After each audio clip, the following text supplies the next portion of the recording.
from the poles, before the ocean swallowed the plains, the world was different. The earth was not cold, not barren. Wide green grasslands stretched all the way to the horizon.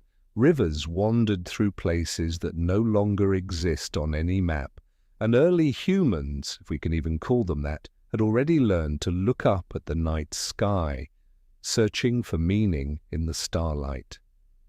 They left no writing, no tall stone towers reaching upward, but they did leave traces, faint marks we're only beginning to notice now as the ice melts and the waters pull back. We like to say that history begins with agriculture, with fire, with the wheel. But what if history truly began before memory itself? What if there was once an age when people lived in such balance with the world that they didn't need to carve their names into stone? When everything they knew slipped away with the rising seas, leaving behind only myths, stories of gods from the ocean, of a great flood, of a world reborn. Maybe the frightening part isn't that we don't know who they were, but that we may be walking on their footprints without realizing it, because the soil beneath us, the stones we cut, even the old maps we dismiss as mistakes, all of it could be fragments of a memory long drowned, a memory not found in textbooks, not sitting in surface soil, not preserved in museums. It rests under ice, under water, inside a silence that has lasted more than 12,000 years. And tonight, on Bedtime History, we'll gently close our eyes and drift backward through those layers of time, as if touching the last breath of a world now lost, from ancient maps dismissed as myth, to forgotten expeditions, to the clues of Atlantis, sunken cities, and scientific reports once locked away. Every layer we lift will reveal more than geology.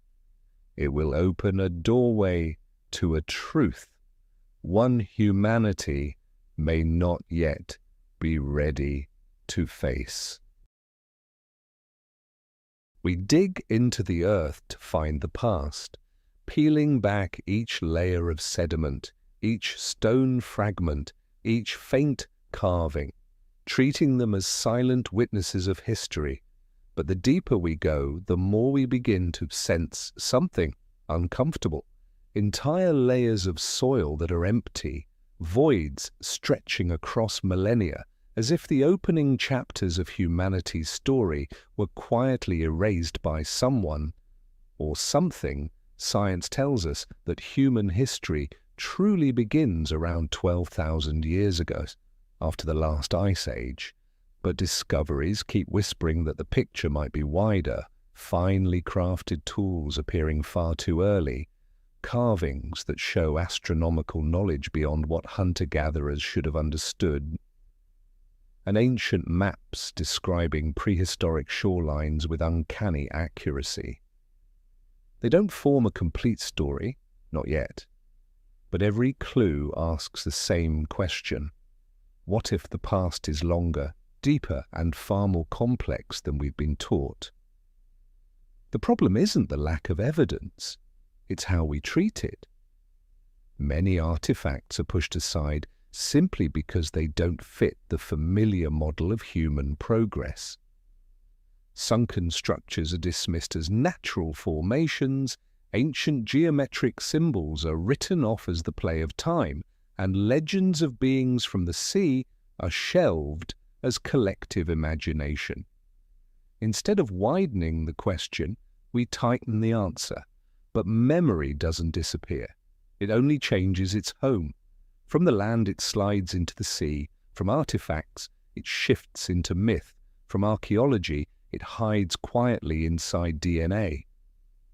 Some things lie too deep to dig up, and some sit so close we no longer notice them.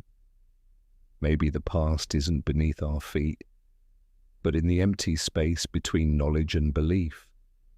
The place where we're forced to ask where we truly began. because sometimes to see the past, we don't need to dig deeper. We just need to look in a different direction. And in that small moment when the angle shifts, the doorway to a pre-Ice Age Earth begins to open.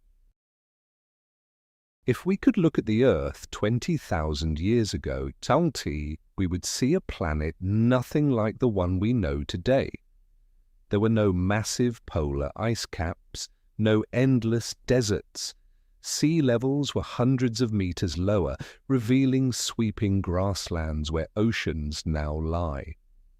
In Europe, Doggerland connected Britain to the continent, and in Southeast Asia, Sunderland stretched from the mainland all the way to Borneo, a lost continent now surviving only as a geological memory. The climate was warm and remarkably stable. Dense forests covered the continents, and rivers wove themselves into vast, intricate networks. Places that are now the Sahara or Central Asia were once great lakes and fertile grasslands. In such conditions, humans, or perhaps an earlier form of intelligence, lived, developed, adapted, and may have built a way of life far more complex than we often imagine. They built shelters, painted on rock walls, watched the sky, and maintained rituals even without leaving behind a written language. These land bridges created a connected world. People could walk from Asia into the Americas across Beringia, from the Middle East into North Africa without meeting a desert, from what is now Vietnam all the way to Java without needing a boat. Ideas, customs, and knowledge may have traveled faster than we assume. A natural network linking prehistoric groups through land and through memory. Then the climate shifted. Ice poured down from the north, forests retreated, rivers thinned, sea levels rose, swallowing the lands that had once been centers of ancient life. The surviving groups watched the shoreline creep forward year by year, generation by generation, and they told stories of a time when the land stretched far into the sea. Seeds of myths about sinking continents, drowned cities, and gods who came from the water carrying knowledge. Those stories may not be mere legends. They could be the final memories of a world erased by ice. And to understand what hides beneath that fading memory, we must look toward one particular region, a place that once thrived in the pre-Ice Age world, only to vanish beneath cold water. Doggerland, the lost continent buried beneath the North Sea. Between Britain and Denmark, beneath the cold waters of the North Sea, lie the remnants of a land that once connected Europe. Today, the bones of mammoths, woolly rhinoceroses, and even early humans still catch in the nets of fishermen. Quiet proof that this was once a vast, living world, not an ocean floor. Doggerland once stretched from the coast of the Netherlands to eastern England, a landscape of birch forests, open grasslands, and winding freshwater rivers. Great animals moved with the seasons, and humans built camps on the higher ridges, hunting, gathering, and living by the natural rhythm of the steppe. Back then, the sun didn't rise from the sea. It rose over an endless horizon of land. But when the Ice Age withdrew, the ice sheets of northern Europe melted, and the sea began to rise in waves. Valleys turned into bays, grasslands into cold, shadowed marsh. By around 8,000 years ago, Doggerland had almost entirely vanished. A massive tsunami from the Storegga Slide is believed to have delivered the final blow, sweeping the last of this world into the deep. What makes Doggerland important is not only its disappearance, but the scale of life that once existed there. Through sonar and seafloor surveys, researchers have mapped ancient rivers, lakes, and elevated areas where people once lived. And from this, they've realized something striking. Many prehistoric population centers around the world now lie underwater. Lost long before writing ever appeared, Doggerland left no cities, no temples. Only sediment, fossilized bones, and questions about the communities that lived for thousands of years, then faded away. History often looks to the places humans built, but sometimes the lands humans lost reveals something deeper, that our journey doesn't rise only from mountains, but from the wide plains now sleeping beneath the sea. And if Doggerland is Europe's erased memory, then to the south lies an even greater world that suffered the same fate, Sunderland, the ancient continent of Southeast Asia. Today, Southeast Asia is a region of thousands of islands, but when the sea level was nearly 100 meters lower, all of it was a single continuous continent, stretching from Vietnam, Thailand, and Cambodia across the Malay Peninsula into Sumatra, Java, Borneo, and even farther. This vast land mass, nearly 2 million square kilometers in size, was Sundaland, what we now call the Java Sea, the South China Sea, or the Strait of Malacca, was once a humid, river-rich plain fed by ancient river systems far larger than the Mekong of today. A warm, stable tropical climate made Sunderland an ideal environment for human life, hunting, early cultivation, long-term settlements, and constant interaction among different groups. Many cultural motifs across the region, spiral symbols, the serpent spirit Naga, the Garuda bird, and rituals centered on water and floods, share striking similarities. They hint that the communities now separated by sea may once have belonged to a single symbolic world rooted in the time when all lived together on the Sunderland continent. As the oceans rose, the people of Sunderland were forced to migrate. Some theories suggest they carried with them early agricultural techniques, astronomical knowledge, and entire belief systems, spreading northward into mainland Asia. Traces of these ancient populations may still be hidden in the DNA of hundreds of millions of people today.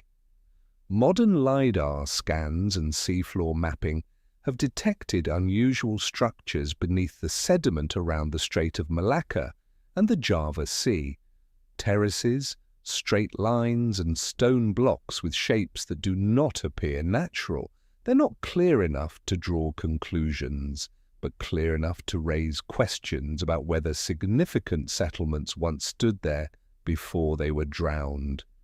Rising seas don't just destroy land, they fracture memory.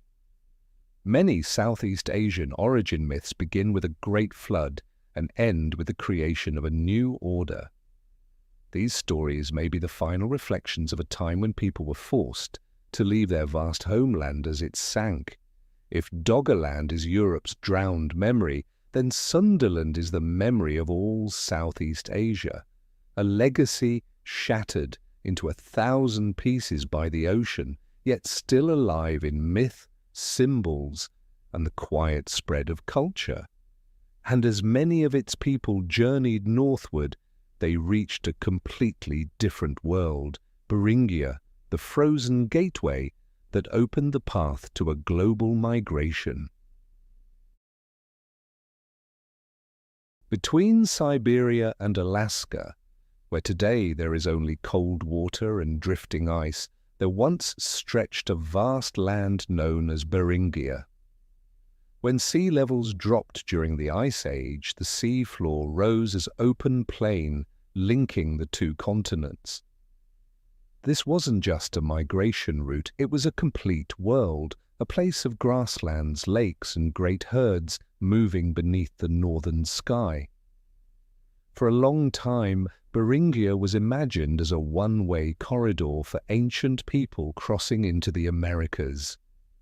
But modern research, from ancient DNA to pollen samples to traces of old fire pits, reveals something very different. Humans stayed here for a long time. They built shelters, hunted reindeer, kept rituals, and buried their dead.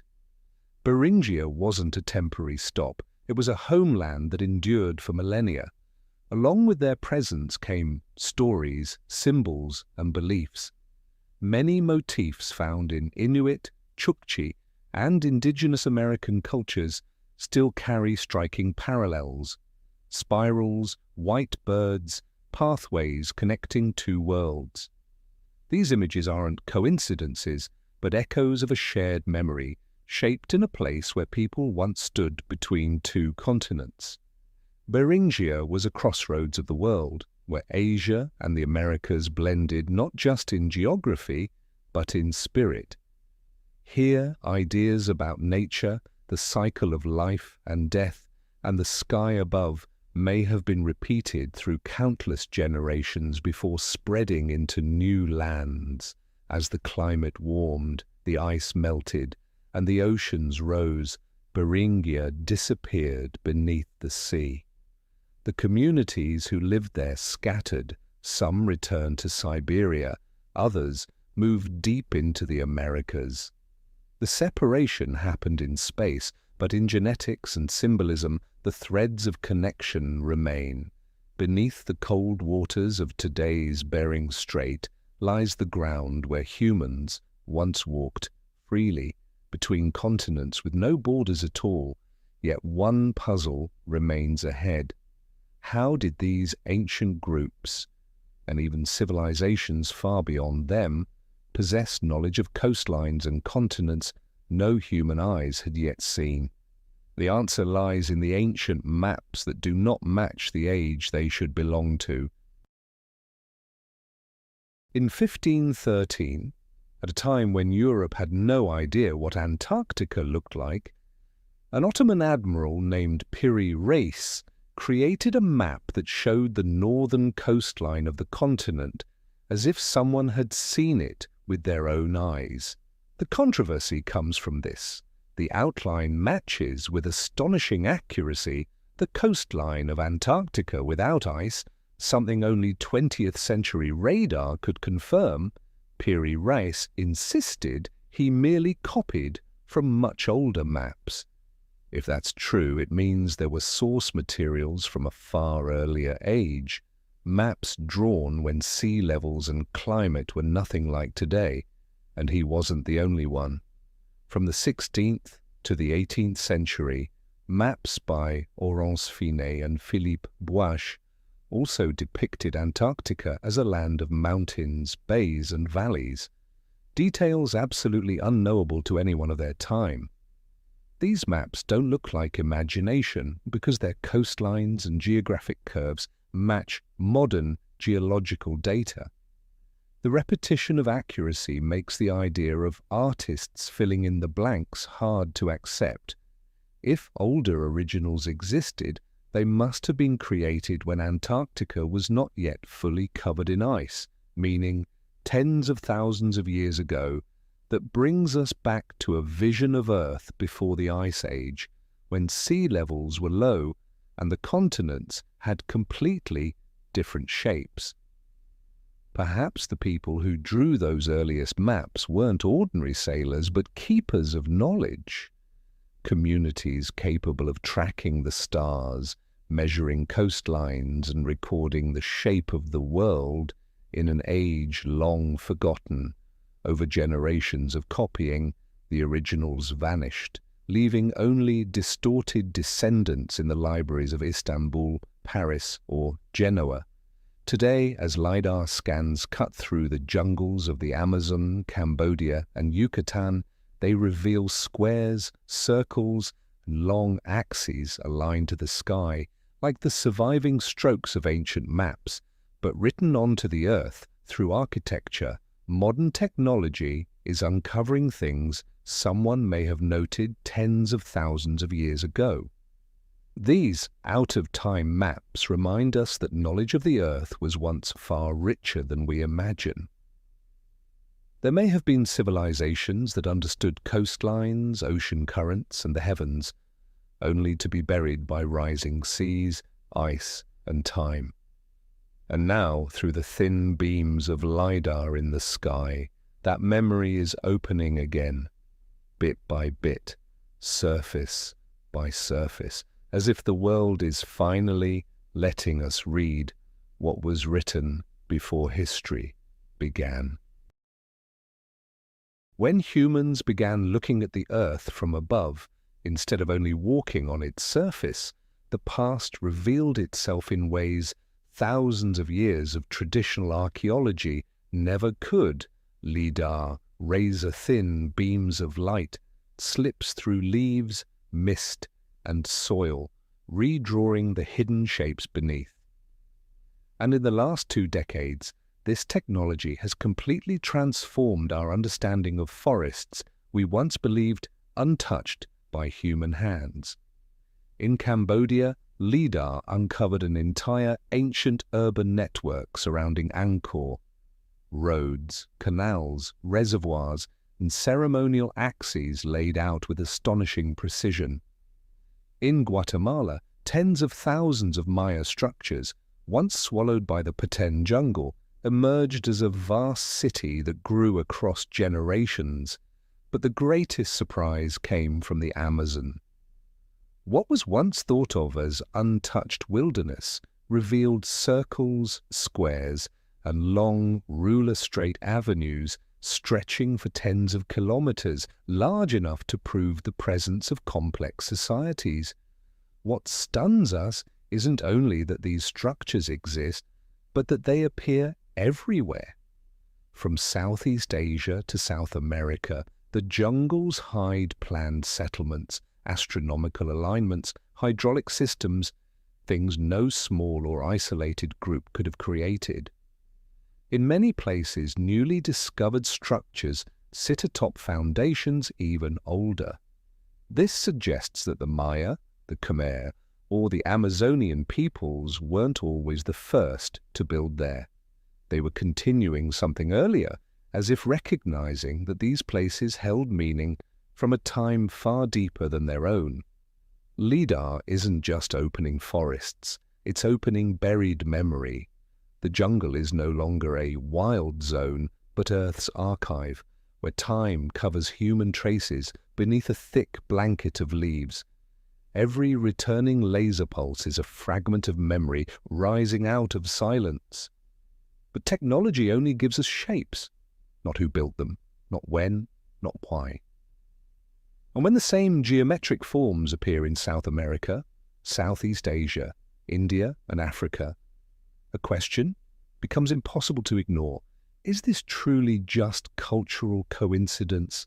Circles, triangles, straight solar alignments, repeating across continents, hint that we're touching a language older than any individual civilization, a language from a deeper layer of memory, where symbols existed long before history began.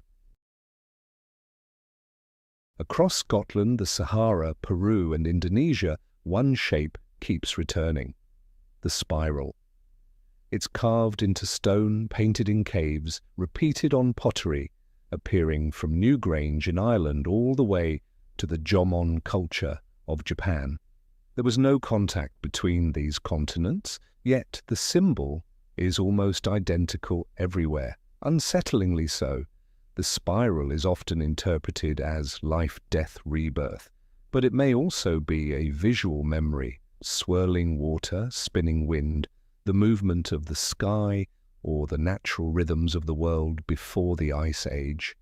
It could be the way our ancestors captured the motion of the earth before language existed. The triangle, from Egyptian pyramids to Maya temples to megalithic stone shapes in Europe, is always tied to ideas of power, transformation, or the meeting point between heaven and earth. Interpretations differ, but most cultures see the triangle as the shape of cosmic order. The eye, from the Eye of Horus to the Nazar amulet to symbols carved on temple roofs, represents knowledge, the ability to see the unseen. It isn't just religion, it is the symbol of awareness itself, the human capacity to observe nature and understand its patterns. Carl Jung called these forms archetypes of the collective unconscious, but if we look through the lens of geology and climate, a deeper possibility appears. These symbols may not just be unconscious, they may be fragments of a shared memory passed down through countless generations from a time when humans endured the same natural catastrophes. Rising seas, advancing ice, disappearing continents, when cities sink, forests grow back, and myths shift. Shapes remain, because shapes are easiest to carve, easiest to remember, and they survive time better than stories do. Maybe the spiral is a memory of the ocean's motion. The triangle, the high ground people fled to when waters rose, the eye, the sky they prayed to as their world changed. Meanings evolve, but geometry does not. And when these shapes appear in caves so deep that sunlight has never touched their walls, we're faced with the feeling that we're looking at something older than history itself. A form of memory carried by humans long before writing was born. Next, we'll step into those very caves, where the oldest traces of human remembrance are carved into the dark. When we step into caves like Lascaux, Altamira, or Chauvet, we don't find traces of primitive minds. We find a fully formed intelligence. The paintings there, dated to 30,000, even 40,000 years ago, are not the random marks of people merely trying to survive. They are the work of minds that observed, shaped, and told stories through light and shadow. These ancient artists used charcoal, minerals, red ochre, and handmade binders to create colors that survived tens of thousands of years. They used the natural curves of the cave walls to create movement, layering strokes to produce depth. Techniques. European art wouldn't rediscover until millennia later, and they never painted near the entrance.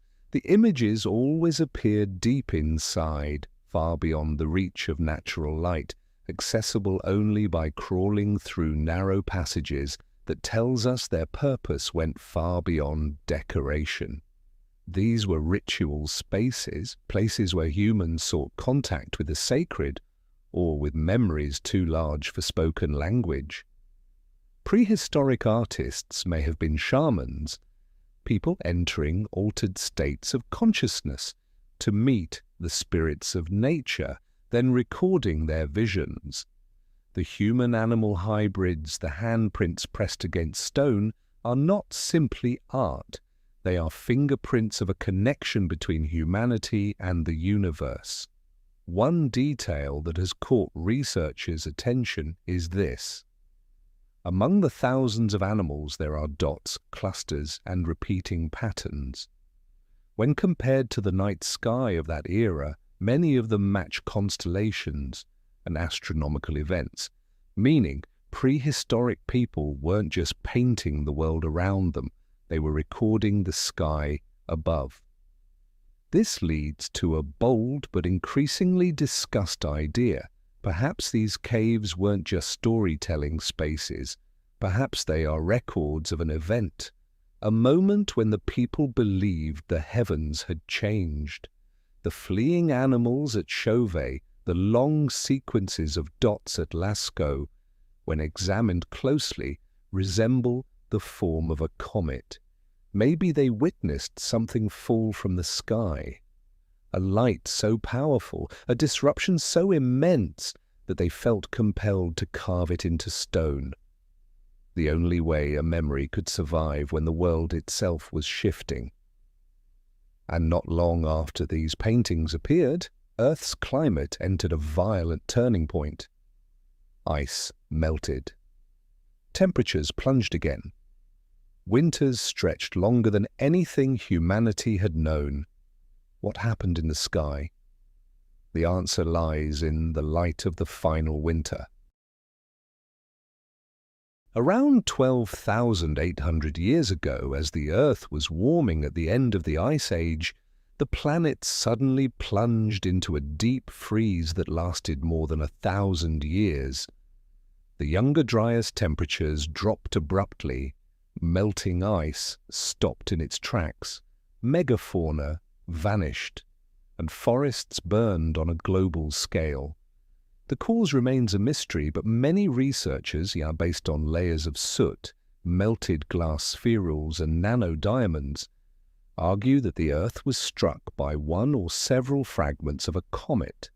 A massive airburst or an impact onto the ice sheet could have cut off heat, thrown dust into the atmosphere, and pushed the world into a final winter. If that's true, prehistoric humans witnessed it, and they recorded it the only way they could, with images. At Göbekli Tepe, the carved pillar, known as the vulture stone, shows a set of astronomical symbols.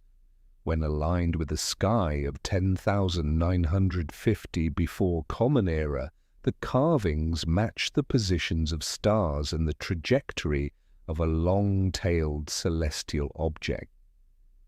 Some researchers believe this stone is a memorial to the cometary explosion that triggered the Younger Dryas. Similarly, across Spain, Arizona, Scandinavia, and Australia, engravings of bright-tailed objects falling from the sky appear. Cultures with no contact, yet symbols that are strikingly alike. In world mythologies, the same event echoes under different names: the burning chariot of Phaethon, the fire of Sekhmet, Agni's destruction of humankind, the heavenly dragon meteor of China, the fire serpent of the Maya. Languages change, but the core remains, a light falling from the sky. Ancient people didn't understand astronomy the way we do, but they understood that something immense had happened, and they reacted in the only way available to them. They carved it into stone. A warning, a memory of the cosmos. After that event, sea levels rose, lands like Doggerland and Sunderland disappeared, and humans were forced to migrate. From those ruins, they began to rebuild. But for the first time in history, they built symbolically, turning their architecture toward the sky as if trying to understand the catastrophe that reshaped their world. One of those places was Göbekli Tepe, a site so ancient it forces us to ask, did architecture really begin after agriculture? Or was it the response of survivors of the final winter, trying to preserve memory before it vanished? And it is there, on that hill of carved stone, that the story enters an entirely new age, where pillars rise, where the sky is carved into architecture, and where human memory steps out of the darkness of caves into the first light of civilization. Among the stony hills of southern Turkey, Göbekli Tepe rises like a paradox carved into history. Its T-shaped pillars, some soaring 5 meters high and weighing tens of tons, stand in concentric circles. On their surfaces are precise carvings: foxes, snakes, aurochs, birds, and astronomical symbols that people of that era, according to the usual theories, should not have been able to understand. With an age of more than 11,600 years, Göbekli Tepe predates agriculture, metal, even pottery. And that breaks the familiar sequence: settlement, farming, architecture, religion. Here the order is reversed completely. This place shows something radical. Humans didn't build temples because they had settled. They settled because they needed a temple. Layer after layer, archaeologists uncover hundreds of pillars arranged with clear intention. At the heart of each circle stand 2 taller pillars, a duality symbolizing union, heaven and earth, life and death, human and divine. Some pillars have human hands carved in relief, not vague traces, but firm statements of presence, as if saying, "We built this." The animal symbols aren't random either. They correspond to constellations and celestial positions at the end of the Ice Age, proof that the builders observed the sky with astonishing precision. This was unmistakably a ceremonial center, a place where groups from across the Near East converged long before they learned to farm. And then comes the greatest mystery. Why did the very people who built it bury it? The entire complex was deliberately filled with earth and stone, clearly intentional. As if they wanted to seal away an age, to store the memory of an older world before stepping into a new one, as if someone tucked away a book too important to lose, waiting for future eyes to discover it by accident. Göbekli Tepe is not just a temple, it is a witness to a turning point. It marks the moment humanity stepped out of the darkness of caves, left art on walls behind, and began to build with order, with celestial alignments, geometry, and symbols. And if it stood here 11,600 years ago, then it cannot be the beginning. It must be the last surviving piece of a wider network of sacred centers once spread across the land. And indeed, when we look outward, other places begin to speak.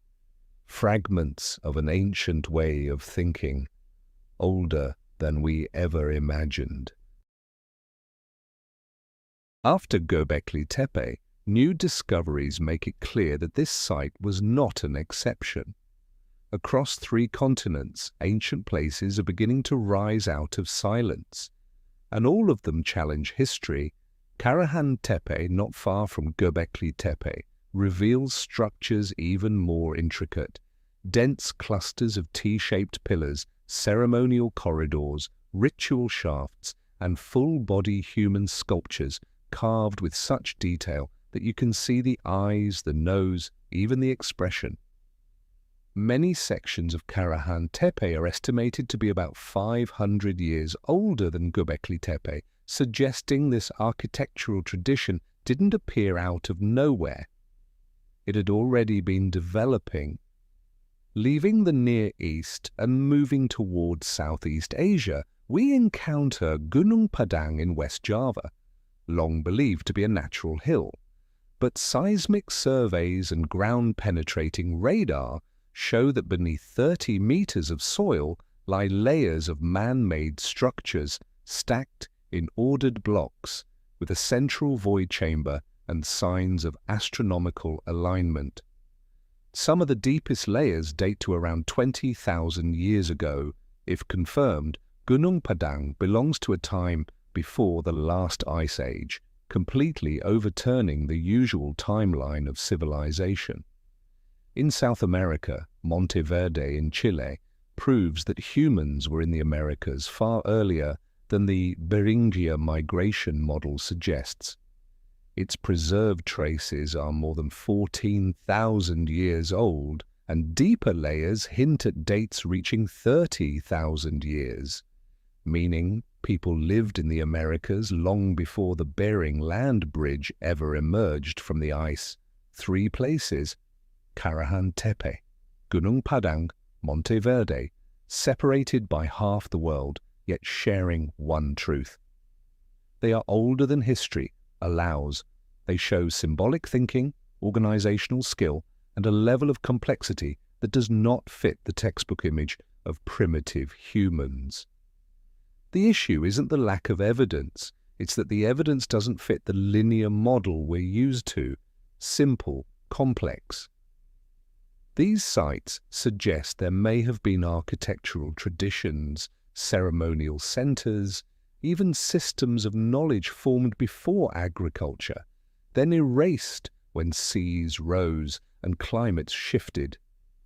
They are not just points on an archaeological map.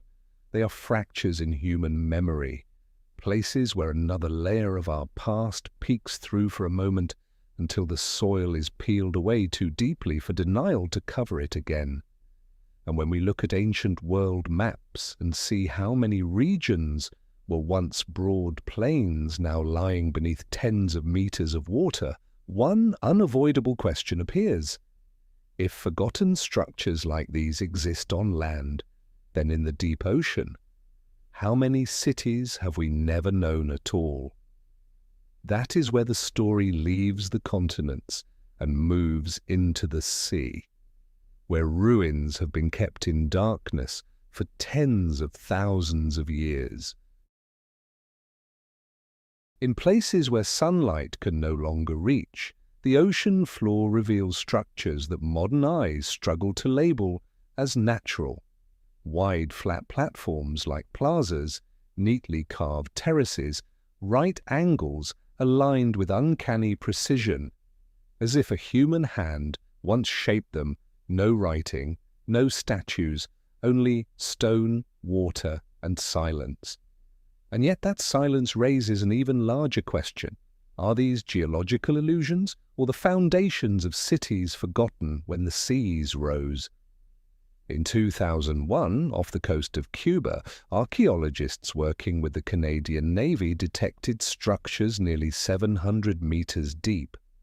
Sonar captured massive stone blocks arranged in square and rectangular patterns, some as tall as small buildings.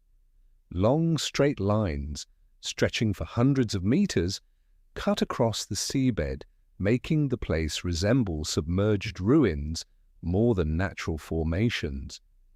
If these structures once stood on dry land before sinking, they would date to more than 12,000 years ago, when sea levels rose over 100 meters after the last ice age. Across the Pacific, off Yonaguni in Japan, divers found a stepped stone structure so large it resembles an underwater pyramid. The rock faces are flat as though planed smooth. Corridors and sharp right angles run along the terraces. Some geologists argue it's the result of unusual weathering, but the clean cuts and stacked layers feel more like deliberate shaping than coincidence. In India, off the coast of Gujarat, underwater surveys have revealed rows of pillars, rectangular foundations, even fragments of pottery buried in sediment. Some carbon samples date to more than 9,000 years ago. If these are truly remains of a city, then humanity's first civilizations did not begin only in Mesopotamia, but also in a world now drowned beneath the Indian Ocean. And here is the strange common thread. All of these structures lie at depths that match the exact rise of sea levels after the last ice age. Not only Cuba, Japan, and India, but the Bahamas, Egypt off Alexandria, Indonesia, all show similar shapes. When so many locations line up precisely with ancient shorelines, calling everything coincidence becomes harder every year. Could it be that when the world thawed, vast coastal plains, the places humans most love to settle, were swallowed whole, leaving behind submerged memories of the people who lived there? Could this be the root of ancient legends about lost continents, Atlantis, Mu, Lemuria? Yet instead of calling them cities, archaeology uses a safer phrase, unusual structures, because to admit even one of them is man-made would force history to reorder its entire timeline. Beneath the oceans of today may lie more than stone, perhaps pages of memory from an age before water claimed the land. And humans, unable to preserve those memories in physical form, passed them on the only way they could, through myth.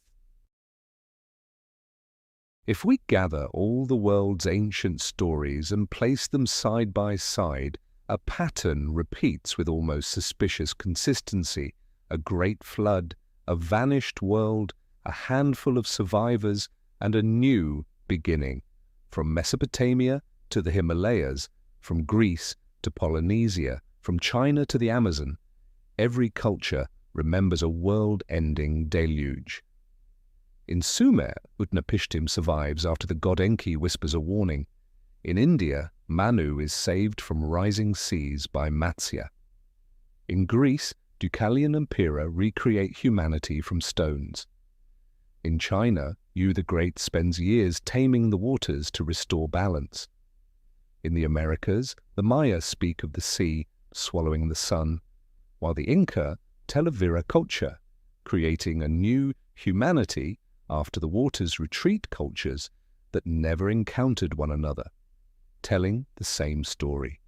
That is rarely coincidence. Climate studies show that after the Younger Dryas, global ice melt triggered massive sea level rise, drowning Doggerland, Sunderland, and vast coastal regions of the Indian and Atlantic Oceans. Around the same time, catastrophic events like the Black Sea flood, the Ryan-Pittman hypothesis, may have consumed hundreds of thousands of square kilometers in a single season. If these upheavals happened within just a few generations, the memory would become a universal foundation of world mythology. Symbolic analysis reveals water equals destruction, but also rebirth with the boat. Memory carried safely through chaos. Was the mountain the last refuge when the lowlands vanish, when the gods, survivors, or leaders later mythologized, meaning flood myths are not merely moral tales, they are coded histories, memories passed across millennia wherever the waters once swept through. When the old world drowned, the survivors told what they saw in the only form their era could preserve: symbols. And with time, symbols became myth. Myth became religion. Perhaps the very people who lived through that first great flood built centers like Göbekli Tepe to mark the rebirth of humankind. Temples, pyramids, stone pillars, not only places of worship but physical memory banks, carved to preserve the order of the old world so the new one would not forget its origin. And within every flood legend, a warning remains. The world can change in a single moment, and when religion emerged, perhaps it was not just belief, but humanity's way of preserving its own memory after the sea had taken everything else. Next, the story moves deeper. Religion as an ancient technology of memory, and why humans built sacred mountains, pyramids, and celestial alignments to ensure they would never forget the world that came before them. If floods were nature's way of wiping memory clean, then religion was humanity's way of writing that memory back so it would not vanish with the rising water. Because when we follow the trail of ancient flood legends and the temples built in the centuries after the great thaw, we see something clearly. Early belief was never just faith in gods, but a system for storing knowledge, encoded through symbols, rituals, and architecture. Imagine the survivors standing in a world reshaped beyond recognition. Plains gone, forests drowned, the sky heavy with dust, the ground unfamiliar beneath their feet. They had no paper, no writing, no technology. The only thing they could pass on to the next generation was a story. And so knowledge became myth, lived experience became ritual, astronomy became temples. In the first civilizations, religion was a living archive, a way to ensure that the most important truth of all, the laws of nature, would not be forgotten. The Egyptians told of Osiris dying and returning, but hidden within that tale was the cycle of the Nile flood. The Hindus spoke of the incarnations of Vishnu, each avatar mirroring a new age after a natural upheaval. The Inca worshipped the sun not from superstition, but because its position meant survival in the Andes. The Greeks told the story of Demeter and Persephone to mark the seasons of planting and drought. Religion became an astronomical calendar told through symbols, guiding the generations that followed. When the waters rise, when the crops return, when the sky shifts, the earliest temples, Göbekli Tepe, Nabta Playa, Giza, Teotihuacan, all share one defining truth. They were not built only for worship, but to keep time. The direction of each entrance, the alignment of each corridor, the placement of each pillar, all match crucial celestial events, solstices, equinoxes, lunar cycles, star paths. That was not superstition, that was survival engineering. The gods who came from the sea in Sumerian, Egyptian, Maya, and Polynesian traditions may have been another form of memory. Stories about the people who carried the old knowledge into new lands, Wans, Thoth, Quetzalcoatl. They all appear after the flood, and they all bring wisdom. They were not necessarily divine, but they were the ones who remembered, passing their knowledge on in a language the new world could understand, the language of sacred symbols. Through this lens, ancient religion becomes memory encoded.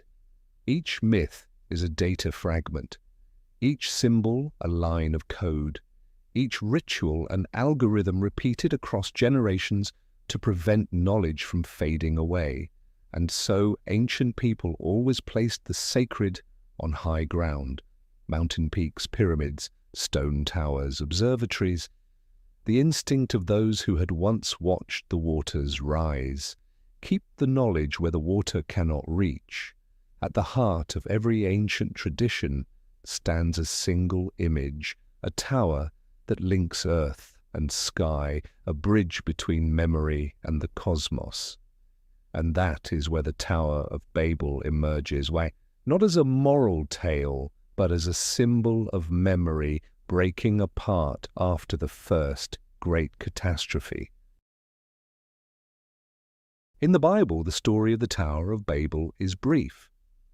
But when we view it through the lens of collective memory, it becomes the most powerful metaphor for a single moment. The moment humanity lost its ability to understand one another, and with it, the loss of a shared knowledge. The story says this: after the great flood, all humans spoke one language. They worked together to build a tower reaching the heavens, so they would never be separated again. But God confused their speech. They could no longer understand each other, and they scattered across the earth. Through religion, it reads as a lesson in humility. Through history, it reads as a story of civilizational fragmentation. Perhaps the tower was never a literal structure, but a metaphor for the attempt to rebuild a shared memory after a global catastrophe. And confused language may not refer only to spoken words, but to the language of symbols, the language of the sky, the language through which humans once read the world.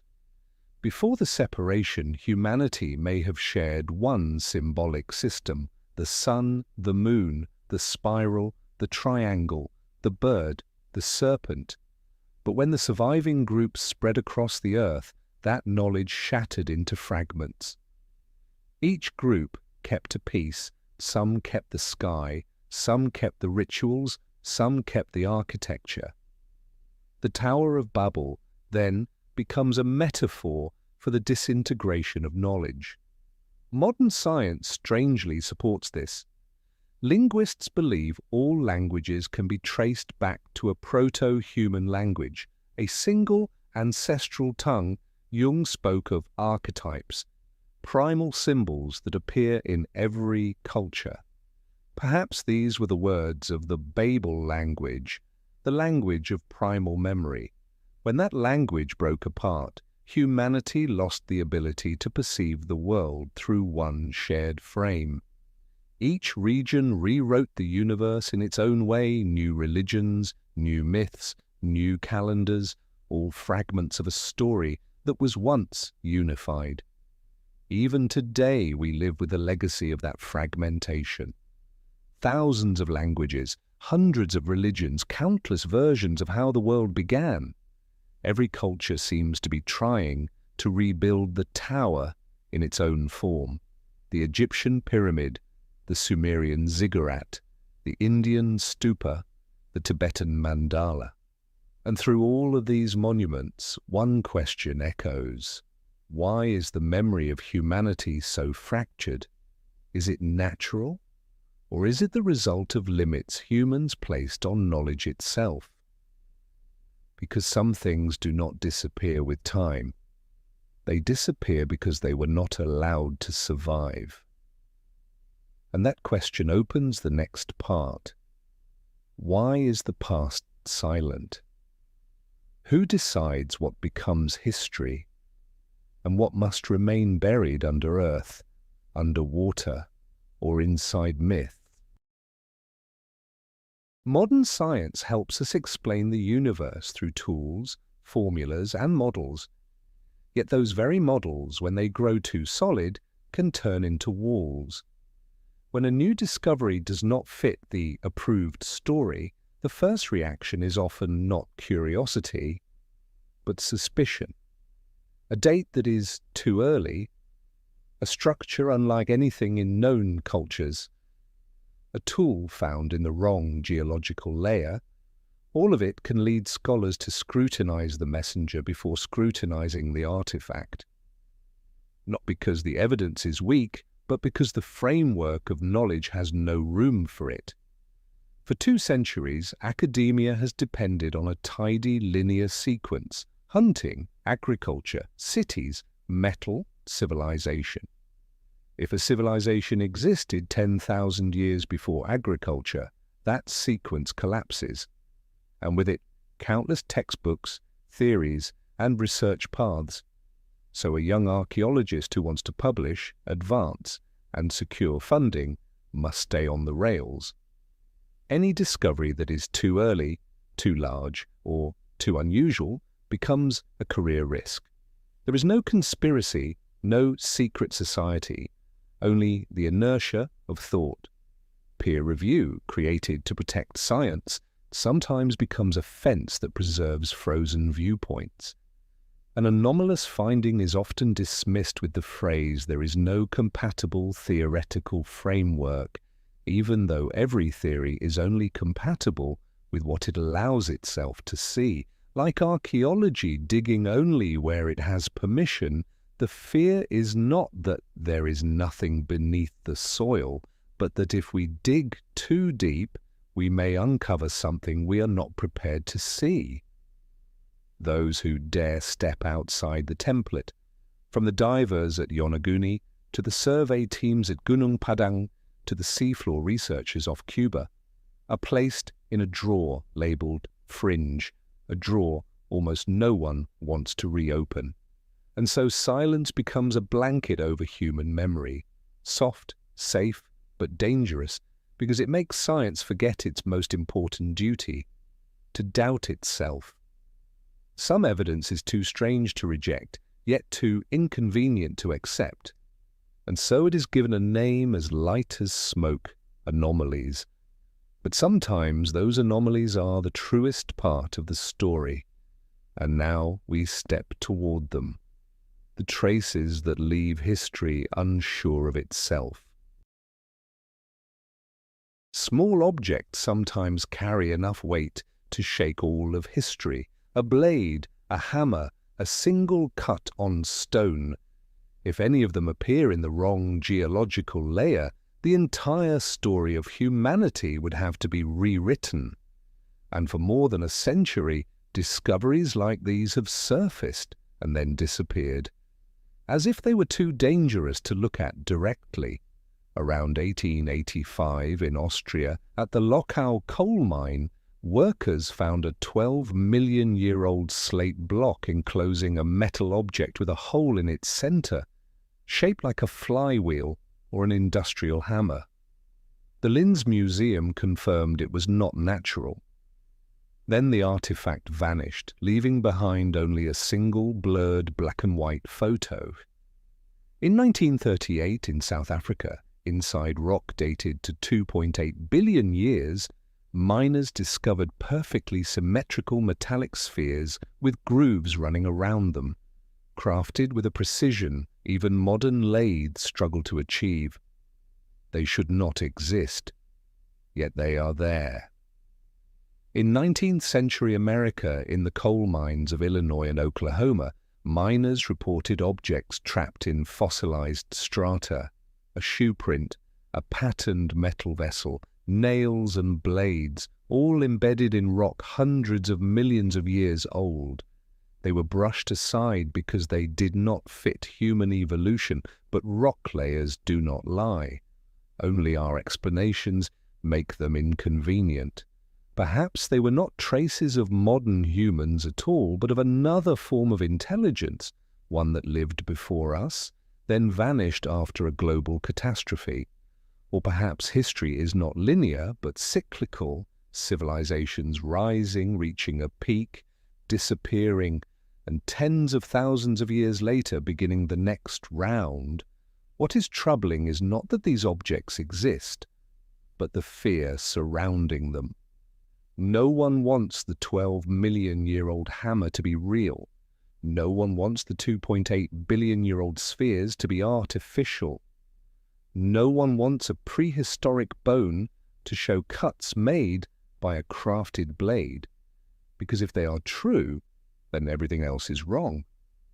And so they are given new labels: geological phenomena, natural formations, errors in documentation, anomalies, and memory is buried under one more layer.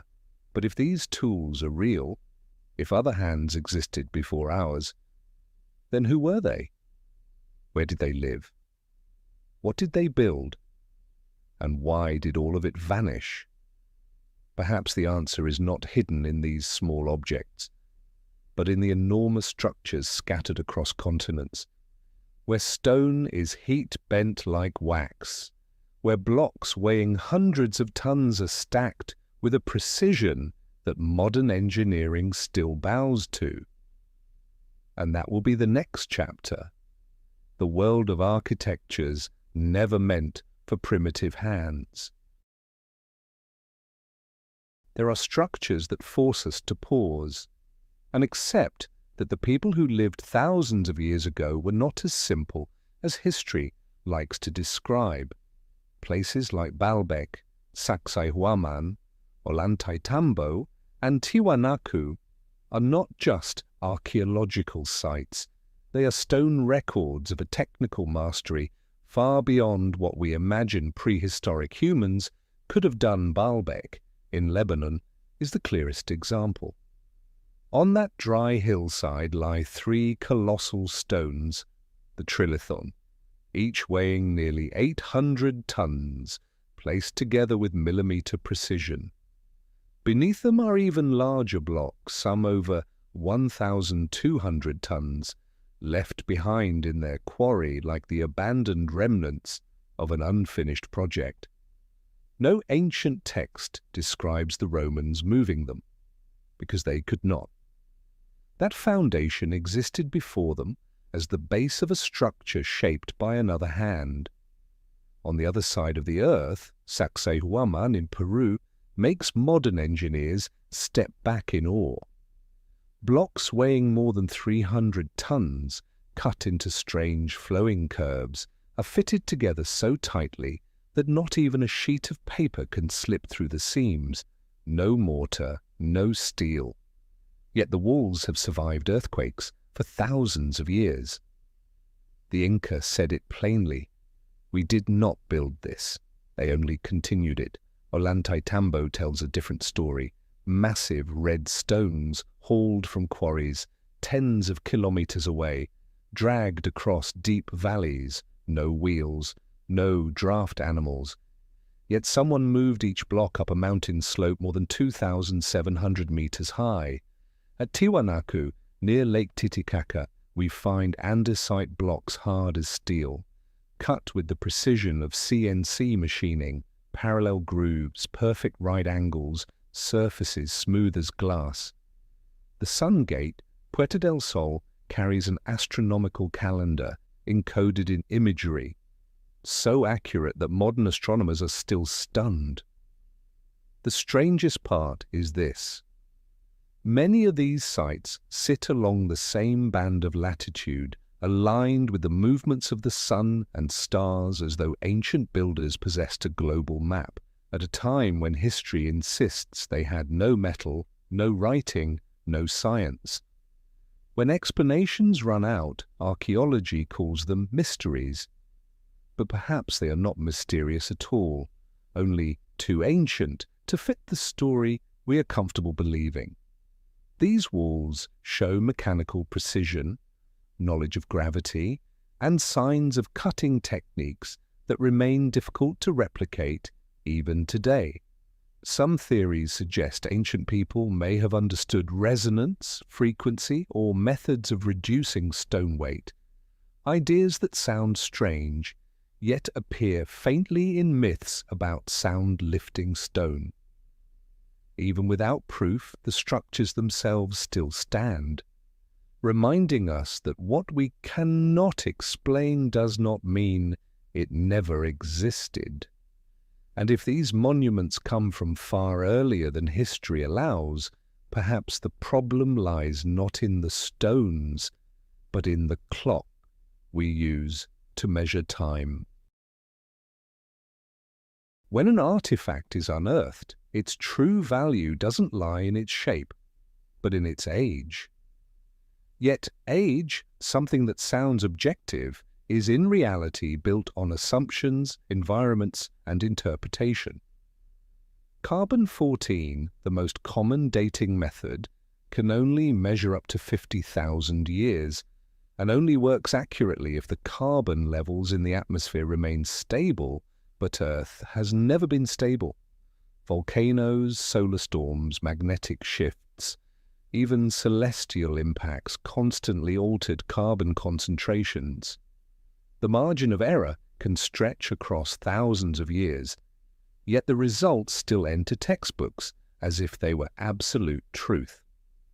To stabilize the timeline, researchers use calibration curves, matching new samples to older samples already accepted. Meaning a new date must agree with the old date, and anything outside that frame is dismissed as contaminated, anomalous, or unreasonable, as if time itself must obey a story already written. When organic samples at Göbekli Tepe returned, dates around 13,000 years, they were adjusted down to 11,600 to fit evolutionary expectations. When deep layers at Gunung Padang produced dates over 20,000 years, they were labeled errors because there could not have been structures at that time. But what if the original assumptions are what's wrong? What if the ancient atmosphere was entirely different, shifting the carbon-14 clock across the board? What if many sites were built with stone far older than the construction itself, making the measured dates younger by thousands of years? Archaeology does not date a structure, it dates the material found near a structure. A burned piece of charcoal cannot tell the age of a wall, it only tells the age of the last fire burned beside it. Time in archaeology is not a truth, it is a mist. Tilt the lights slightly and its shape changes completely. When the dates are wrong, the history built on them collapses with it. We believe civilization began in Mesopotamia because acceptable samples date there. We believe humans arrived in the Americas 12,000 years ago because those are the dates that fit the framework. But if the clock is wrong, the whole story is wrong. And perhaps that is why so many traces too old for our timeline are pushed out of the narrative, not because they are impossible, but because there is no place for them in the agreed chronology. When everything can be misdated, the only archive left that may speak honestly is not in stone, but inside us. DNA, the oldest memory storage of humankind, that will be the next chapter, where genes tell the story history forgot. When every timeline has been questioned, when every monument has become an unknown, only one thing remains that cannot be faked: blood. DNA does not lie. It is the single scroll of memory that survives every climate shift, every meltwater flood, every fracture in history.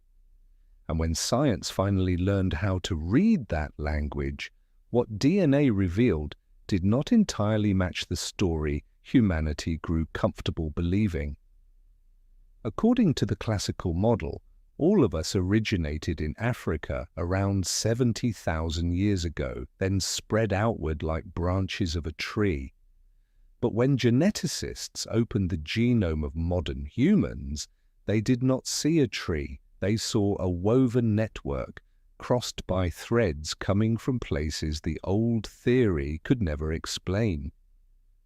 In the DNA of Aboriginal Australians and the people of Papua New Guinea, there is a cluster of genes that belong neither to Neanderthals nor to Denisovans, but to an ancient, unidentified population. They call it a ghost population, a people of shadows. Those traces appear again in South Asia and Southeast Asia, hinting at something bold, that there once existed an ancient human group in a land now drowned beneath the Indian Ocean, perhaps the very Sunderland that Indian tradition calls the birthplace of the first divine beings. In Europe, things grow even stranger. Genetic analyses show that the ancestors of Europeans did not come solely from Africa. They also carry the genes of the ancient North Eurasians, a people living in Siberia 24,000 years ago, at a time when textbooks insist no humans lived there yet. Their genetic fingerprints appear in both Europe and the Americas, suggesting transcontinental movement far earlier than history is currently built to hold. In the Americas, the genomes of indigenous South Americans contain segments identical to those of ancient Australians and Melanesians, even though those regions sit half a world apart. The only possible explanation is that either an island-hopping corridor once crossed the Pacific, or there existed a vanished land that once connected two worlds, a Sunderland, or perhaps the Lemuria, whispered about in Indian Ocean mythology. These anomalies are not small errors. They are fractures running across the entire story of human origins. They show that human history did not unfold along a clean, straight line, but in overlapping circles, groups appearing, disappearing, leaving behind genetic traces like the ashes of an older world. DNA is like a burned library, yet some pages remain charred but readable. Within them are orphan genes that belong to no known human species, and signals of interbreeding with an unidentified group more than 300,000 years ago. What does that mean? It means we are not the product of a single beginning, but of many beginnings, many risings, many extinctions. When DNA speaks, it does not tell one story, but many stories. It does not describe one origin, but many origins. And if our genes reveal that the human past is far more complex than any map we have ever drawn, then our next step becomes clear. We must redraw that map.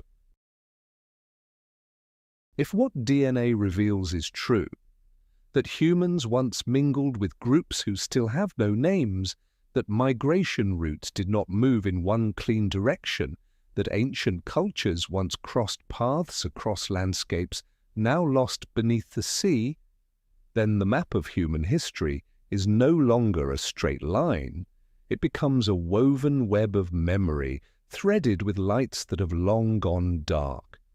Civilization, according to the textbooks, begins in Mesopotamia, but if places like Göbekli Tepe or Gunung Padang truly date beyond 10,000 or 20,000 years, then the beginning we learn is only the latest reboot, a new cycle after a catastrophe.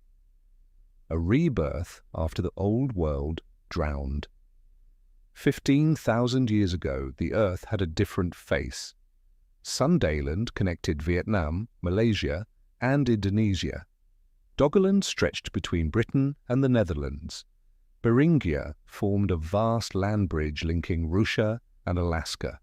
Places that are now ocean were once forests, plains, valleys, where humans may have lived, built, and created systems of knowledge we assume only emerged a few thousand years ago. When the ice melted, those regions disappeared, not only from geography, but from memory. What remained was scattered language, fragmented symbols, and genetic traces cut apart like torn pages. Archaeology says our ancestors were primitive, but the growing evidence suggests something else. Perhaps they were not primitive, only survivors. They watched the sea swallow the land. They understood weather through intuition. They read the sky the way we read a map. Their intelligence did not live in machines, but in ritual, astronomy, cycles, and symbols we still see repeating from Egypt to the Andes, from Polynesia to Southeast Asia. If we accept that, we must redraw the map, not a single center of civilization, but many centers, many points of light coexisting in the pre-meltdown age. Spirals, eyes, serpents, birds, triangles, not coincidences, but the remnants of a symbolic language that may once have unified humanity before it fractured. And perhaps what makes academia hesitate is not the lack of evidence, but the consequence of accepting it. Because such a truth would change everything. It would force us to admit that we did not rise from savagery. We are returning to something we once forgot, that every later civilization is a faint echo of an original that sank beneath the waves, ancient stones, star-aligned temples, stray genetic sequences, all fragments of a larger map. A map not drawn with borders, but with memory. And when we follow that map, one truth rises clearly. Our ancestors did not merely live under the sky, they read it. Every ancient civilization turned to the stars not out of superstition, but because the heavens held the memory of the world before. And it is here that the story leads us to the next chapter. Ancient astronomy, the language of the sky that our ancestors used to keep their memories alive. It is no coincidence that across the entire planet, humanity's most sacred structures all turn toward the same direction, the sky.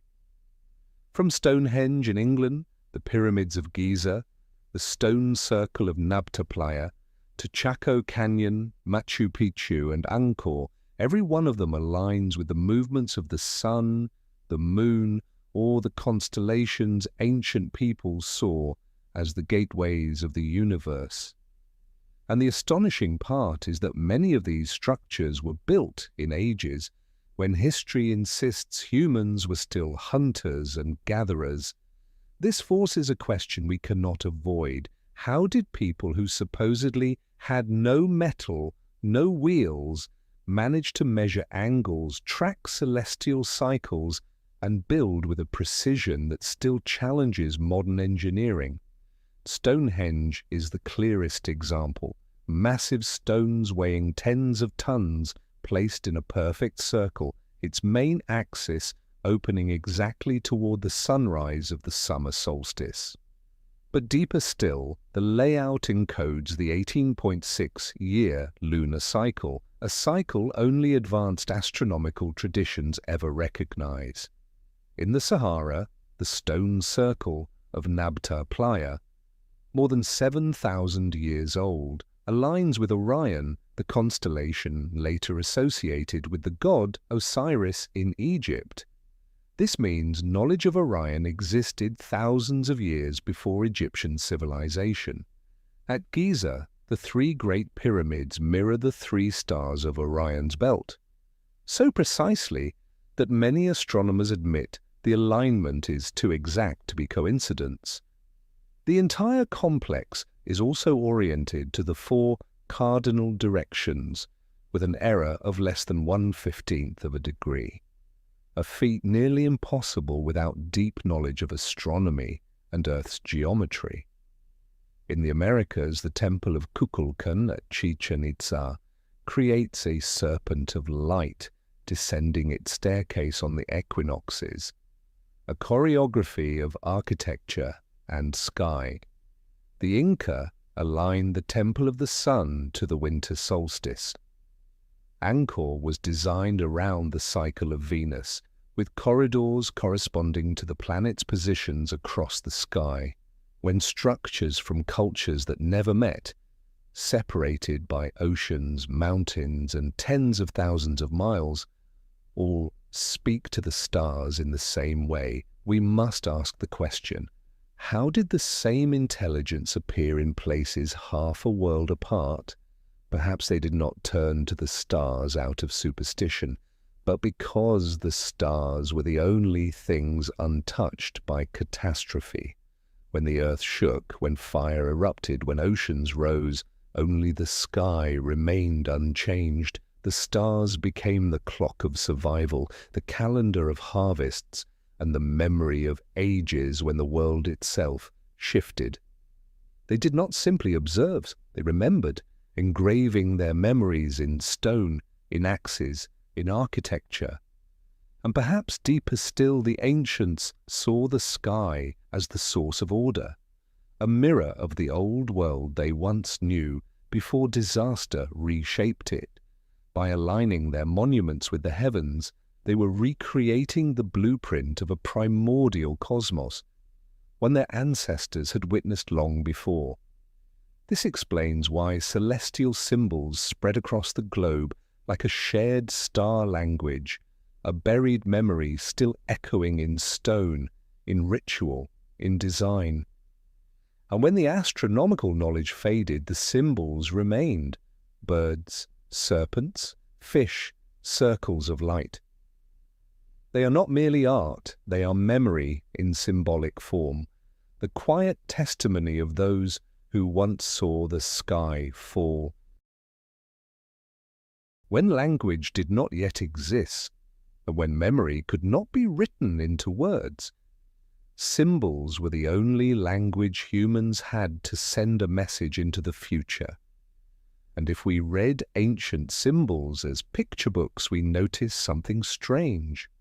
Across the earth, in cultures that never met, the same images appear again and again: divine birds, serpents of fire, giant fish, glowing circular objects.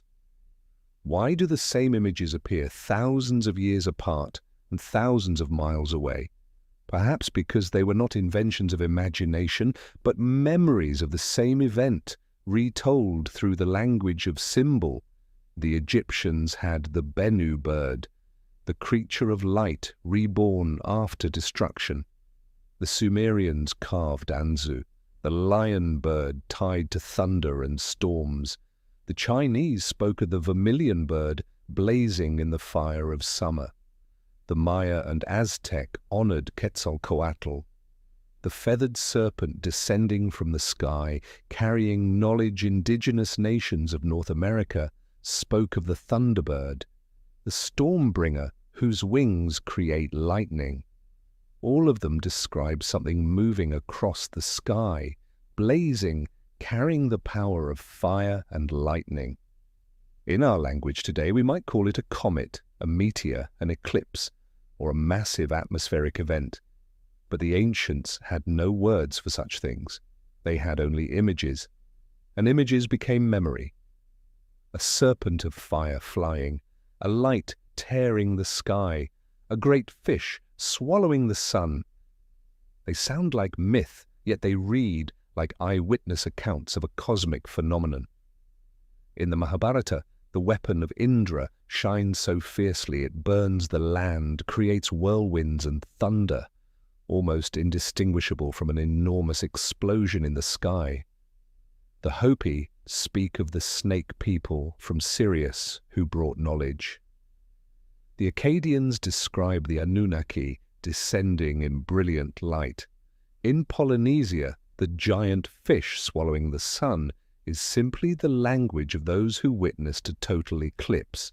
Even the carvings in temples of Egypt, Sumer, and ancient Mexico, circular, shining forms, spiraling rays, are explained through modern eyes as mere decoration, yet their consistency tells another story.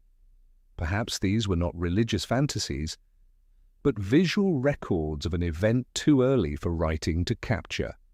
A symbol does not preserve detail, it preserves feeling, fear, wonder, reverence, and the urgent need to record what happened.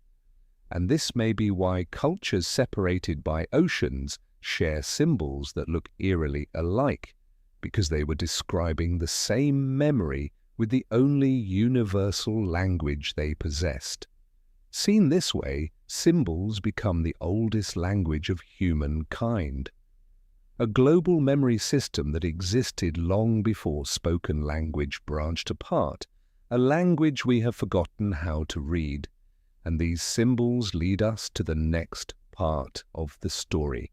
Stone, the only material strong enough to hold memory for thousands of years, where carvings no one can read still whisper their stories in silence. There was once a language humanity understood, and then lost. A language without letters, without sound, a language that lived only in stone, from the cold cliff faces of Scandinavia across the dry Sahara to the red highlands of Peru. Strange carvings appear everywhere. Spirals, circles, geometric shapes, hands, animals, dots arranged in rhythm, even astronomical patterns carved with impossible precision. All of them cut deep into the rock, as if someone wanted to send a message to the future, but the future arrived and we can no longer read it. Tens of thousands of years ago, before writing was born, our ancestors tried to remember in the only way they believed would last forever. They carved it into stone.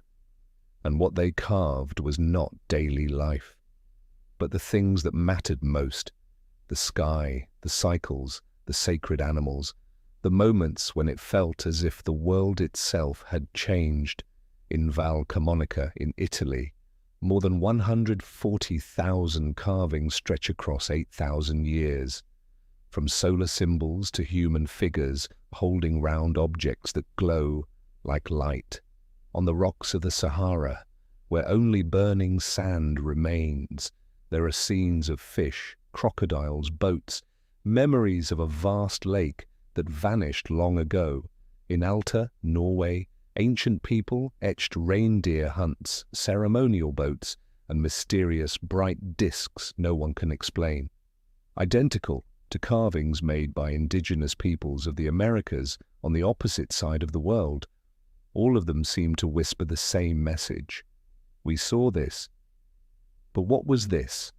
Astronomy, disaster, or the memory of something falling from the sky?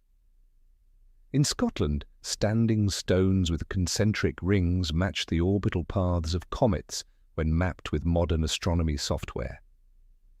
In Bolivia, the stones of Pumapunku hold grooves, drill holes, and right angles sharp as machine cuts, far beyond what history believes prehistoric people could accomplish. Set aside our preconceptions, and these carvings stop looking like art. They begin to look like a kind of ancient text, a language without letters, written with symbols and layout. Some scholars call it proto-writing, but the evidence suggests something deeper, a memory system encoded in imagery. Our ancestors believed stone could remember. The Egyptians said stone held the soul. The Inca called it the breath of the earth. When they carved into stone, perhaps they believed they were recording something that must never be forgotten for those who would live after everything else had vanished. Yet the strange thing is this: the more modern we become, the less we can read that language. We see the shapes, but we cannot hear the story. It is like standing inside a giant library while having forgotten the alphabet entirely. And sometimes the silence is not because understanding is impossible, but because understanding is not allowed. When carvings are labeled primitive art, every potential meaning is smothered instantly to protect the linear model of human evolution. Memory is pushed into the shadows of academia, where questions too large are treated as inconveniences, but stone does not know how to stay silent. Across millennia, it continues telling its story in its own way, even when humans refuse to listen. And each time someone gets close to the possibility that these carvings might belong to a civilization long lost, a reflex appears. Quick, dismissive, almost instinctive. Atlantis. One word, enough to end the entire conversation. Because sometimes the problem is not that the story is too fantastical, but that it is too frightening if it is true. Just the mention of the name Atlantis makes most people smile, a small, uneasy smile, a dash of irony, as if the story belongs only to myth and movies, but that reflex is the real mystery. Why is humanity so afraid of the idea of a forgotten civilization that we hide from it behind a smile? In Plato's original writings, Atlantis was never framed as fantasy. He described it with unsettling detail, its location beyond the Pillars of Hercules, its concentric rings, its canals, its powerful military, its elevated philosophy, and then one day the land and sea shifted violently, swallowing everything that was not entertainment. It read like a memory passed down for generations, recorded in philosophical form. Yet over time, Atlantis became a forbidden topic in academia, not because it is absurd, but because acknowledging even the possibility of Atlantis or any advanced civilization before 10,000 years ago would collapse the entire linear model of human progress. If a civilization existed before us, then we are not the beginning, only the afterword of a chapter that closed. This is the Atlantis syndrome, a defense mechanism of modern knowledge where people unconsciously reject anything that threatens their worldview. And ironically, the more discoveries appear, the larger the shadow of Atlantis becomes.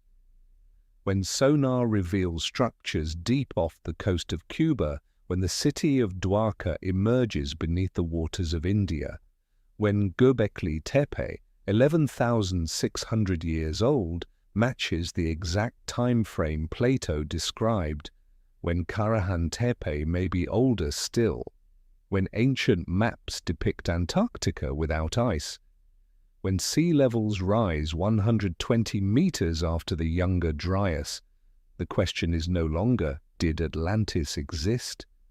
But why are we so afraid if it did? Perhaps because if a civilization was once washed away, it means every civilization, including our own, can meet the same fate. Every belief in our peak knowledge, every pride in progress, every sense of safety in the modern age begins to tremble. History stops being linear and becomes cyclical. Knowledge is not born once, it repeats. Humanity is no longer the center, only a brief rhythm in a much larger loop. And so the easiest way to avoid the truth is to turn it into a joke. The Middle Ages forbade saying the earth moved around the sun. The Renaissance forbade speaking openly about anatomy. The modern world forbids this sentence. humanity may not be the first civilization. That taboo does not come from knowledge but from fear. The fear that if we accept it, the story we tell about ourselves becomes fragile. Yet even when people stay silent, stone does not, the sea does not, ice does not. The memory of the earth does not vanish simply because we refuse to listen. And that is when the final question rises. The question every civilization fears: can a civilization be erased completely? Or does every civilization leave behind a faint trail of light, a memory, visible only to those who know how to listen? If humanity vanished tomorrow, would anyone 12,000 years from now know we ever existed? The question isn't meant to be bleak. It's meant to reveal how fragile knowledge truly is. Because if our present could be erased in a single cycle of the earth, then perhaps it has happened before, and history is not missing pieces. Human memory is simply far more delicate than we imagine. Picture an earth without people. Within a few hundred years, forests reclaim the cities. Steel rusts, concrete cracks, bridges collapse. A few thousand years later, every structure returns to dust. All the digital data we once thought immortal disappears in decades as servers decay. After 12,000 years, the only trace of us might be a thin layer of strange sediment, plastic, melted glass, and non-natural metals, just like the mysterious geological layers found around the world that we casually label as anomalies. If this could happen to us, why could it not have happened before us? Recorded civilizations span barely 6,000 years, while modern humans have existed for hundreds of thousands, a vast empty space we simply call prehistory. But if history is not linear but cyclical, then civilization may have risen, reached its peak, and disappeared under rising seas, volcanic winters, meteor impacts, or simply the slow erosion of time. Strangely, almost every ancient culture remembers a destruction before the current age. The Greeks spoke of the flood of Deucalion, the Maya of the 4 suns that died, the Hindus of the Yugas stretching across hundreds of thousands of years, the Hopi of 3 worlds destroyed before ours. These stories overlap too closely to be coincidence, and they describe, with eerie accuracy, the very events geology now acknowledges: sudden sea level rise, rapid ice melt, climatic whiplash, world-changing catastrophes capable of erasing entire civilizations. So after one great forgetting, what remains? Only what erosion cannot devour: stone, megaliths, monumental structures. The things ancient people may have built deliberately as final signals: pyramids, monoliths, standing stones. Perhaps not just temples, but stone hard drives where the old world stored its last memories. We think ourselves more advanced than our ancestors, but perhaps they differed from us in one profound way.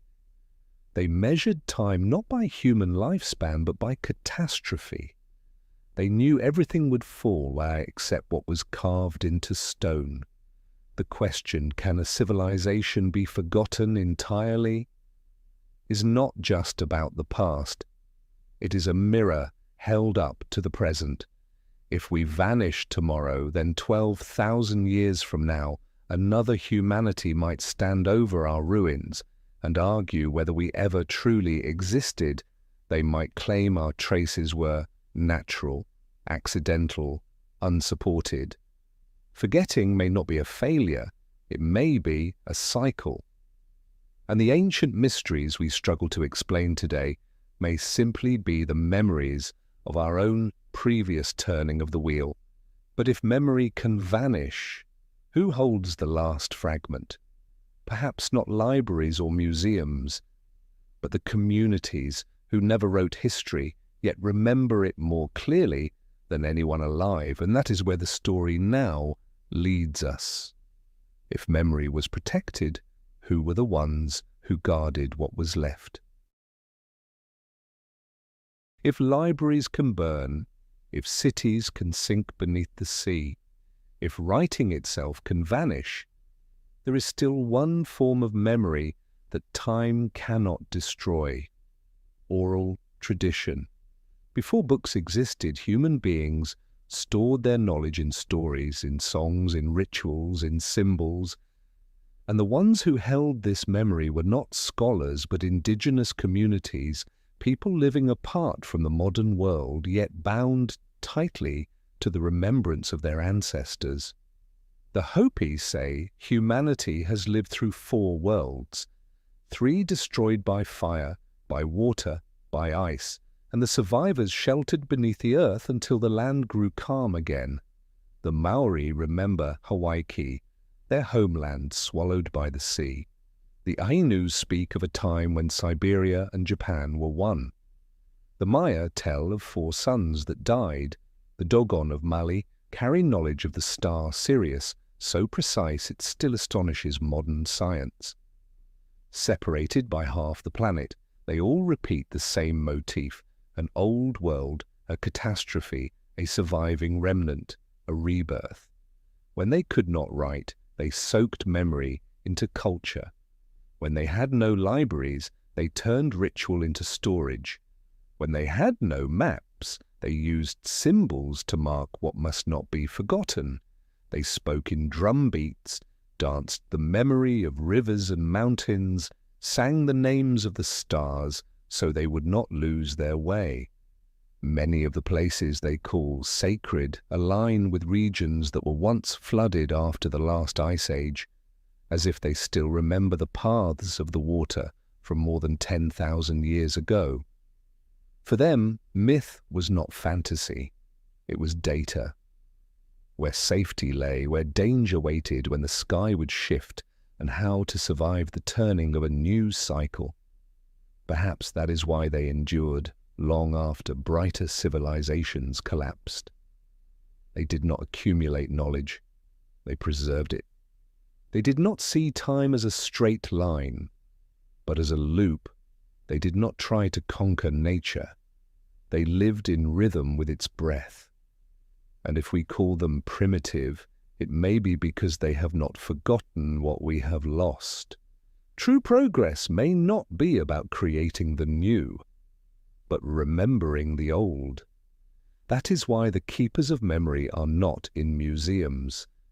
They are sitting around fires, telling of melting ice, of the day the sun changed direction, of the stars that once fell.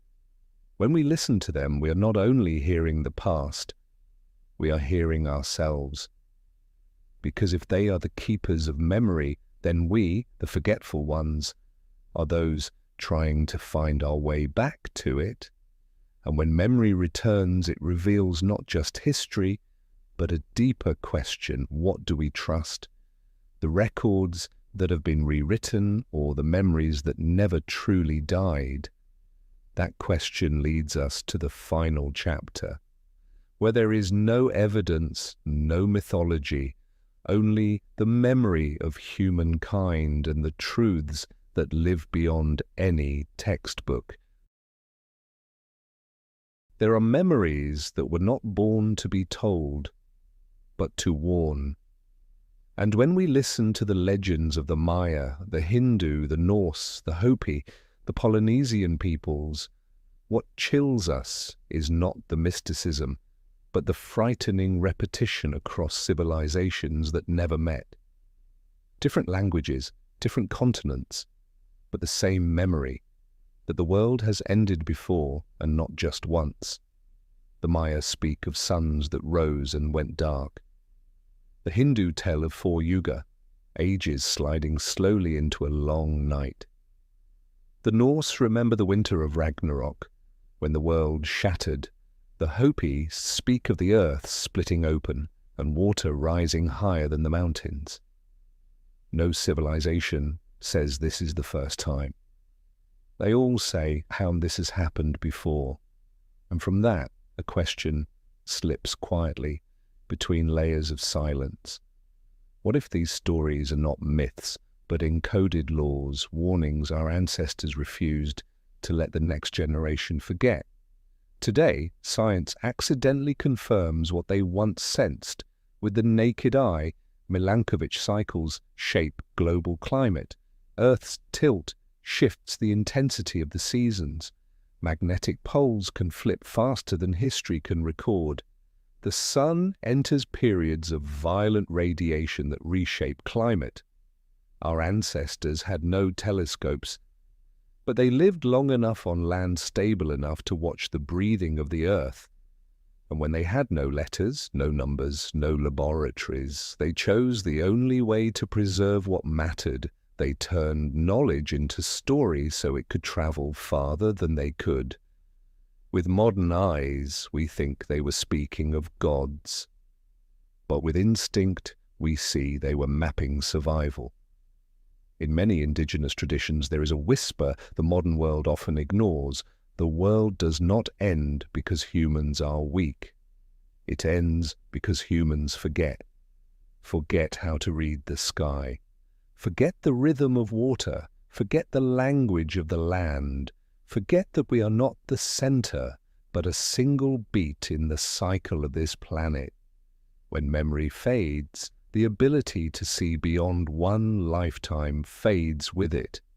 And that is the moment when every civilization becomes most fragile.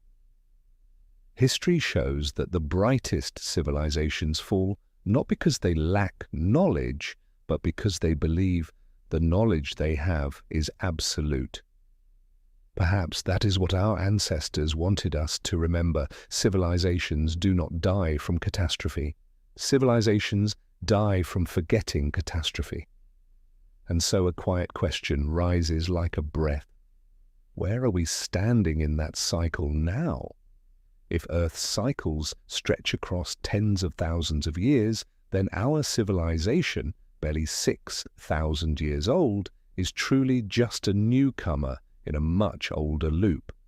We may believe we are moving forward, but Earth may be moving into a downward rhythm as it did at the end of the Pleistocene or during the Younger Dryas, when the climate flipped in only a few short years.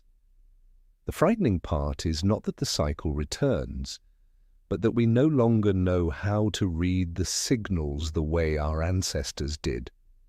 They did not align temples to stars to show off intelligence. They did not carve flood stories to frighten listeners. They did not speak of suns disappearing for entertainment. They told, they carved, they sang, they danced, because it was the only way to send warnings across time, across culture, across forgetfulness itself. To them, memory was not the past, memory was a compass. If we treat these stories as myth, we lose that compass. If we treat them as the voices of survivors, we keep ourselves alive. And at last, a question opens like a doorway into the next chapter. If ancient memories all point toward warning, if every tradition speaks of cycles, and if the ancients left us maps in stone, in stars, in stories, what were they trying to make us understand? And are we living in the very moment they once tried to describe? When the last sheets of ice begin to crack, when the sea pulls back just slightly from the shore and sunken lands rise into view, we realize we are not simply digging through history. We are tracing the memory of humanity itself.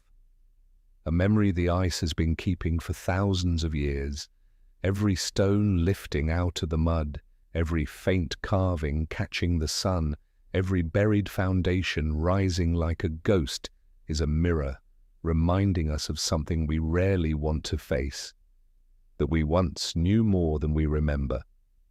Across this journey, we have walked through lands that once stood above the water. Doggerland, Sunderland, Beringia.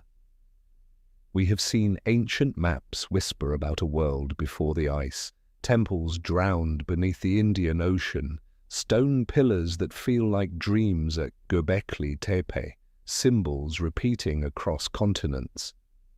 Alone, each piece is only a mystery, but together they whisper something simple, something unsettling. We are not the first, but the important question is not who built what or which civilization came before. Even if those answers appeared right now, they would only scratch the surface. The deeper weight lies elsewhere. Why could an entire civilization, if it truly existed, vanish so completely? If they once knew the stars, understood Earth's cycles, raised monuments we still struggle to explain, then why is there no writing left, no maps, no records? Or perhaps more precisely, why are the things that remain only images, symbols, stone, and silence? Maybe it is because human memory moves like the tide. When the ice descends, memory retreats. When the ice melts, memory returns. Every civilization at its brightest moment approaches the point where everything becomes fragile, where nature, cycles, and human pride begin rewriting the order. And perhaps what we have been searching for, from Atlantis to Sunderland, was never under the water. It has always been inside us, an inner pattern that pushes us forward, but makes us forget we are part of a much larger cycle. When we stand before carved stones, we think we are deciphering the past. But sometimes the past is the one reading us. It sees the pattern repeating, the way we build, destroy, then build again, the way we forget, then desperately try to remember, the way we believe we are the height of knowledge while we are only a single beat in Earth's long symphony. And perhaps that is why every symbol, every myth, every ritual our ancestors left behind was never meant to make us know, but to make us remember. Remember that before writing, before metal, before nations, there were lessons, warnings, cycles, and we are walking the same road they once walked. So when the ice melts and we bend down to lift a small stone, what we find is not the answer to another world. We are looking at ourselves, at a very old version of us, distant yet still waiting to be named. And when the cycle of memory finally closes, it does not close with noise, it closes with silence. A silence wide enough to ask us one final question. It's deep down if memory can be erased.